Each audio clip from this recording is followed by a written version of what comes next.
আসসালামু আলাইকুম। প্রিয় চাকরি প্রত্যাশী ভাই বোনেরা, আশা করি সবাই ভালো আছেন ও সুস্থ আছেন। আপনাদের দোয়া ও ভালোবাসায় আমি অনেক সুস্থ আছি এবং ভালো আছি।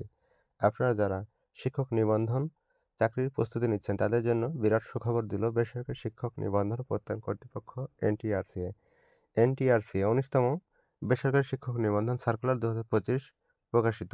অসংখ্য পদে এবার ১৯তম শিক্ষক নিবন্ধন সার্কুলার প্রকাশ করল বেসরকারি শিক্ষক নিবন্ধন ও প্রত্যয়ন কর্তৃপক্ষ অর্থাৎ এনটিআরসি। এবারের ১৯তম শিক্ষক নিবন্ধন সার্কুলারে এবার পদ সংখ্যা কত থাকতে পারে সে বিষয়ে কোনো তথ্য এখন পর্যন্ত সুস্পষ্ট করতে পারেননি এনটিআরসি চেয়ারম্যান। তো ভিউয়ার্স, ১৯তম শিক্ষক নিবন্ধন সার্কুলারে পদ সংখ্যা কত হতে পারে, খুব শীঘ্রই সে বিষয়ে আপডেট ভিডিও আপনাদের সাথে শেয়ার করব। সে পর্যন্ত সবাই ভালো থাকুন। ধন্যবাদ। আসসালামু আলাইকুম। আল্লাহ হাফেজ।